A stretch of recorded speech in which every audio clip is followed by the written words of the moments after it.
This is the story of the mitten, written by Jan Brett. Once there was a boy named Nicky who wanted new white mittens made from wool as white as snow. At first, his grandma did not want to knit white mittens.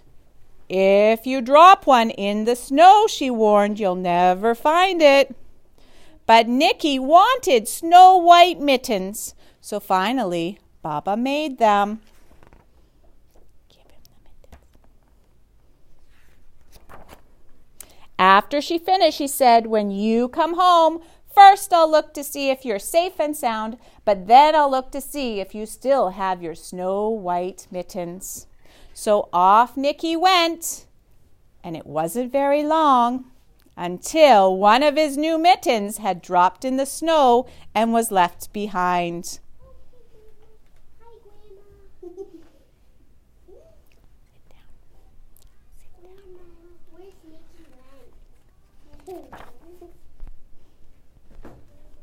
Okay, Mitten, up you get.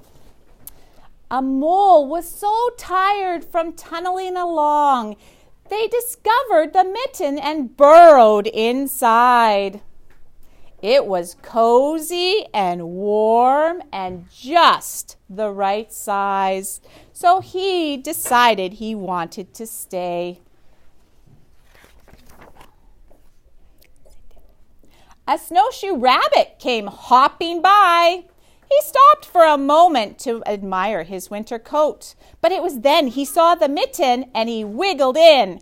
The mole didn't think there was room for both of them, but when he saw the rabbit's big kickers, he moved over. You got your mitten. Next, a hedgehog came snuffling along. Having spent the day looking for under wet leaves for things to eat, he decided to move into the mitten and warm himself up.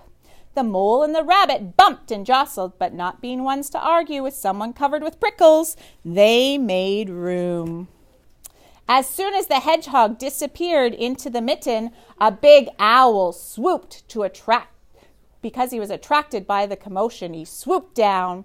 When he decided to move in also, the mole, the rabbit, and the hedgehog grumbled. But they saw those owls' glinty talons, so they quickly let him inside. Up through the snow appeared a badger. He eyed the mitten and began to climb in. The mole, the rabbit, the hedgehog, the owl were not pleased. There was no room left. But when they saw his diggers, they gave him the thumb. It started snowing, but the animals were snug inside their mitten. A waft of warm steam rose up in the air, and a fox trotted by, stopping to investigate. Just then, the sight of the cozy mitten made him feel very drowsy. The fox poked his muzzle in, and when the mole, the rabbit, and the hedgehog, the owl, and the badger saw his shiny teeth, they gave the fox lots and lots of room.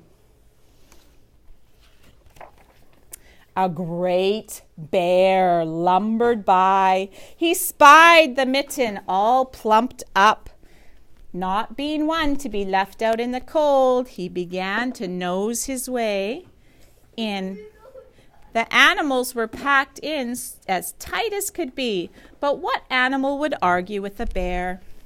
The mitten swelled and stretched, it pulled and it bulged. It was many times its size, but Baba's good knitting held fast. Along came a little meadow mouse, no bigger than an acorn.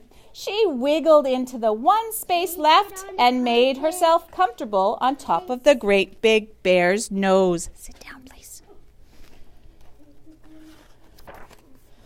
The bear, tickled by the mouse's whiskers, gave an enormous sneeze.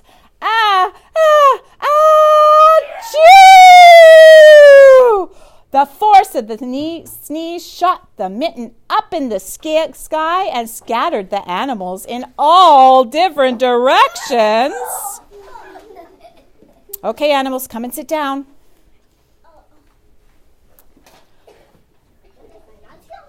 On his way home, Nicky saw a shape up in the distance. It was the lost mitten in the blue sky. Take it. Yeah, take it. Pick it up, take it with you. As he ran to catch his snow-white mitten, he saw Baba's face in the window. First she looked to see if he was safe and sound, and then she saw he still had his snow-white mitten. Go ahead, you can take it, and they can go. Baba, can you stand up? Look at the mittens. What do you notice? Why is mine stretched? All right, good job. The end. Can we give them a clap?